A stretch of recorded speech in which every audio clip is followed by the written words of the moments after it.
Good morning, everyone. It is the first day of spring. What a beautiful day in the city of McAllen for this wonderful event. I'm always so excited and so happy when I get to come to the world's most beautiful library, our own McAllen Public Library, and anything that we get to do with kids and outdoors and beautifying our beautiful McAllen is such a great day. So to partner with Quinta Mazatlán and of course our great partner HEB makes it just a fabulous day. My name is Xochitl Mora. I'm the Director of Communications for the City of McAllen, and I'll be your MC for today's program. I'd like to recognize all of our honored guests joining us here today, starting with, of course, the Honorable Javier Villalobos, Mayor of the great City of McAllen. We also have our Director of the McAllen Public Library, Ms. Kate Horan.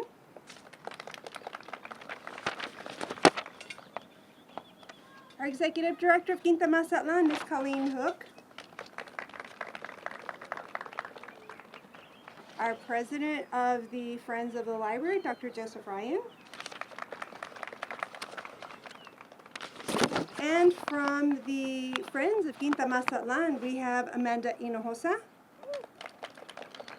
Jamie Lynn Brown, Jennifer King,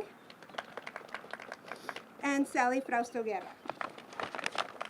And if I missed anyone, please know that your presence here is greatly appreciated, and more importantly, your support throughout the year for our McAllen Public Library, Quinta Mazatlán, and all of our initiatives that help our youth here in our community. Well, we have a wonderful day and a wonderful project ahead of us, and to tell us more about it, please help me welcome our Mayor, Javier Villalobos.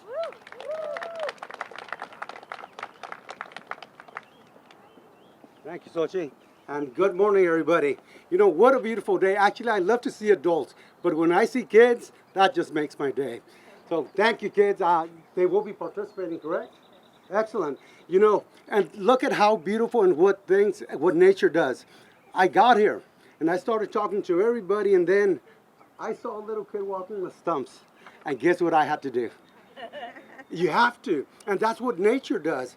But unfortunately, a lot of times what's happening, we as a city, and actually not just us as a city, but just throughout, as we keep on growing, we keep on what? Destroying, unfortunately, habitat. Habitat that really does what?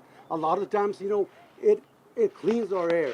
It does a lot of important stuff, but a lot of what's very important too is that it is habitat for wildlife, for our birds, for our butterflies.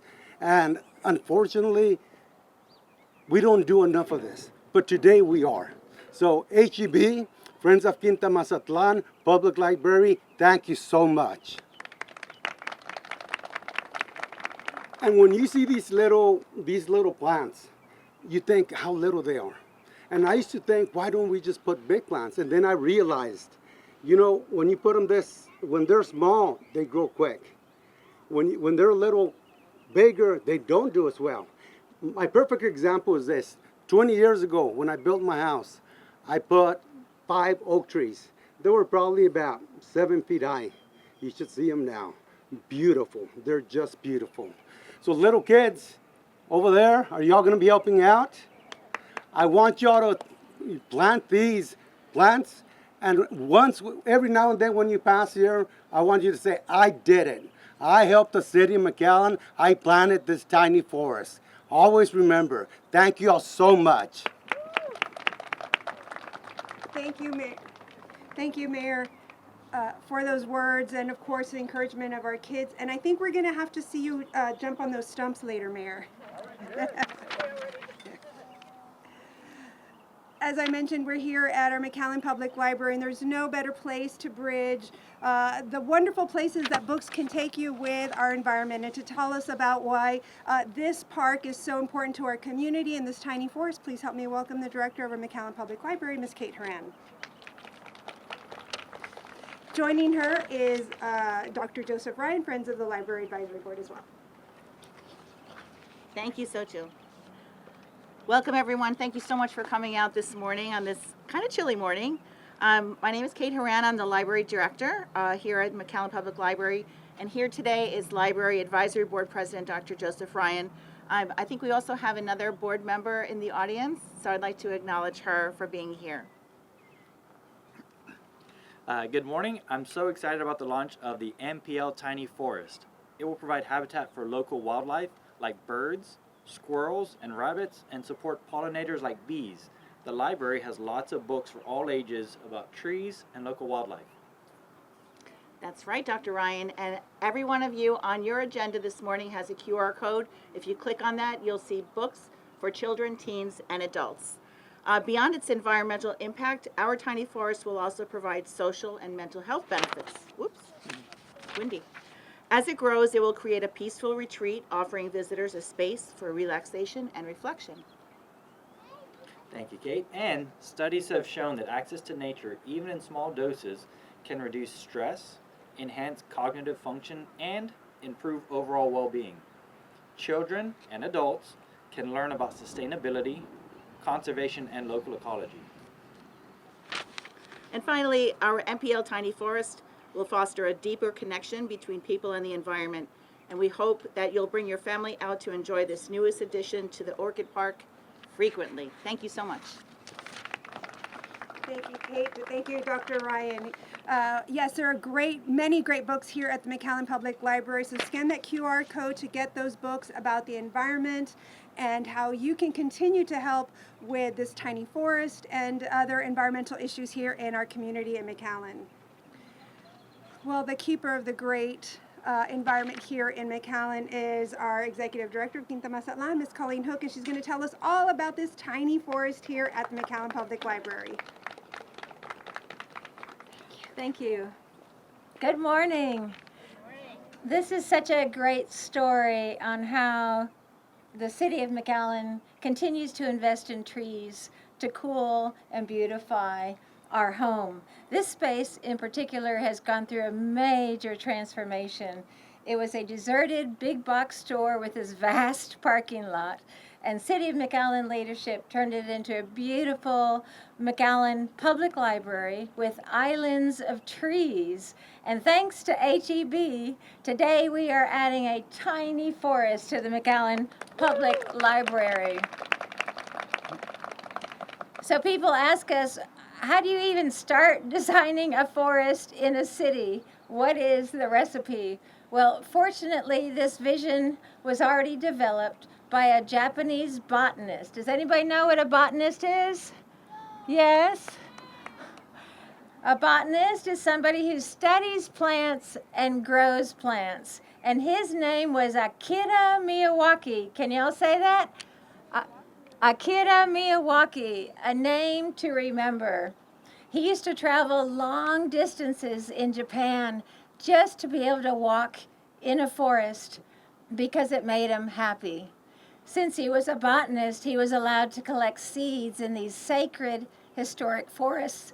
He would put them in a basket, and he found a little piece of land near his home, and he planted a tiny forest about the size of a tennis court.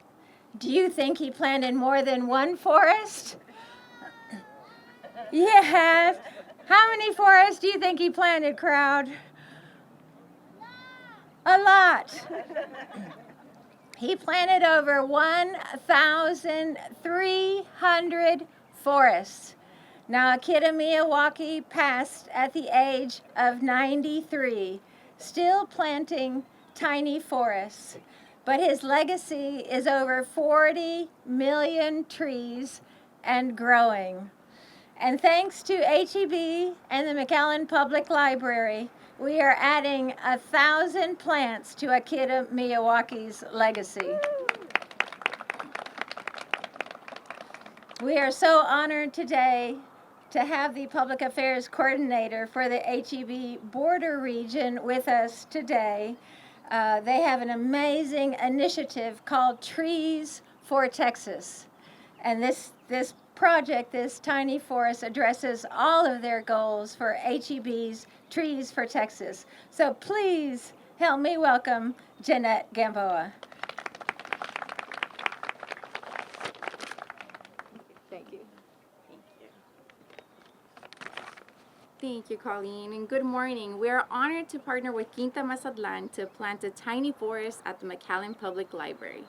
HEB has an important initiative called Trees for Texans, and this tiny forest project exemplifies our goals and why we are celebrating today. As part of HEB's sustainability commitment, Our Texas, Our Future, Trees for Texans enriches the places we call home by planting native trees that create healthier environments for schools, communities, and our future. It is my honor to introduce a McAllen fifth grader who will speak for the trees and announce the natives going into the tiny forest. Please help me welcome Helena Cantu.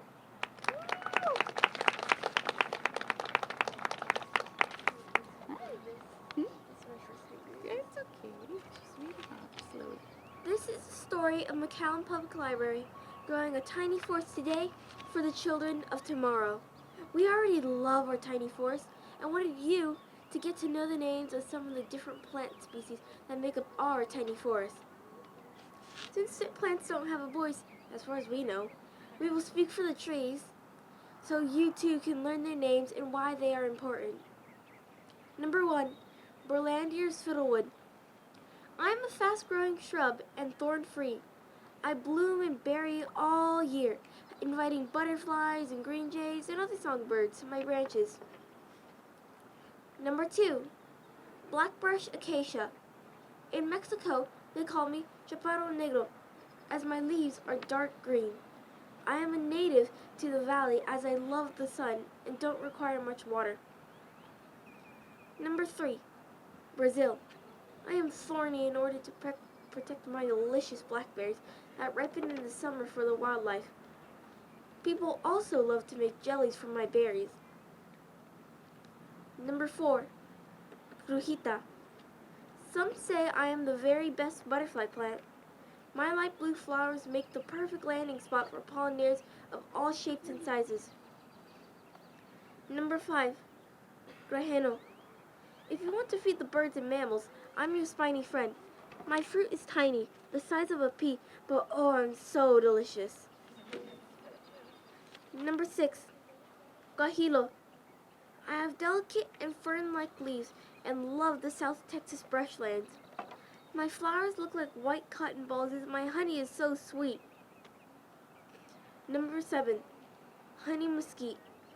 You can call me the tree of life as I help the early settlers with shade, food, furniture, fire, and medicine. For another wow, my root system restores nitrogen to the soil for plant growth. Number 8, Huizache. I signal spring by putting out golden puffballs. Did you know I'm cherished by expensive perfume companies that use my flowers? They call me Sweet Acacia. Number 9, Lotebush. I create a dark purple fruit for the wildlife, so the animals affectionately call me Gumdrop Tree. I pride myself on surviving in dry, sunny weather. Number 10, Ratama. I have 2 trademarks. My bark is green, and I produce yellow blooms in the springtime. I'm a great friend to wildlife, as my flowers produce honey. Number 11, Skeleton Leaf Goldeneye. I am also a member of the sunflower family and love the sun. You can call me a smarty plant, as I like my feet dry, so I'm very easy to care for.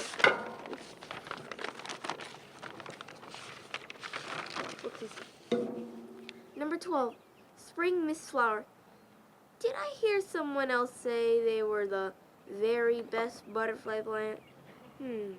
Well, come fall, my fluffy purple blooms are covered in butterflies, so plant me too. Number 13, Tenaza. I am a small tree but powerful. I grow fast and my fluffy white flowers are a treat for bees, butterflies, and birds. Number 14, Texas Ebony. I have a royal crown as my rounded crown, or tree canopy, provides deep shade for all. Wildlife thrives on my seeds, leaves, and flowers.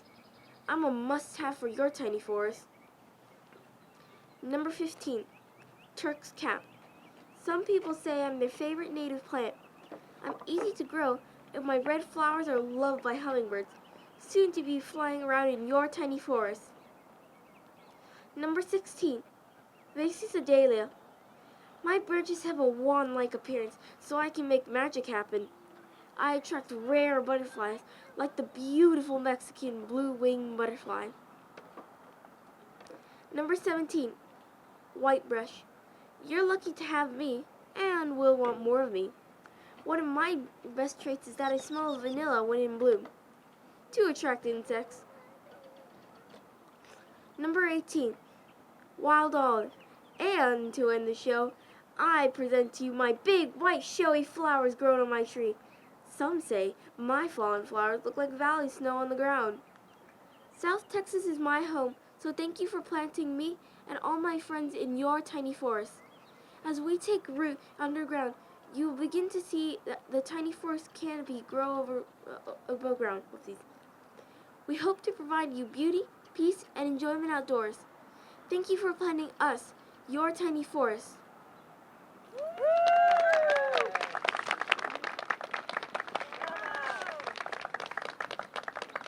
Very well done, Elena. Thank you so much. Those are some beautiful plants and trees and brushes that will be here at our Orchid Park Tiny Forest, and that will attract all of these amazing bees and butterflies and wildlife, and just create another wonderful urban oasis right here in the city of McAllen at our beautiful McAllen Public Library. And to tell us how we can maybe even take some of these plants and put them in our community and in our neighborhoods and in our backyards, please help me welcome from Quinta Mazatlán, our urban ecologist, Mr. John Brush.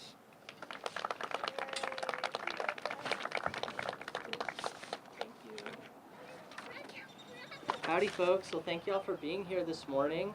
As you can see, the vast majority of our plants are already in the ground, but we saved some for y'all to help us plant, to put the finishing touches on our growing tiny forest, and you'll get to get your hands on and get the roots in the ground of some of these amazing native plants here in the Rio Grande Valley.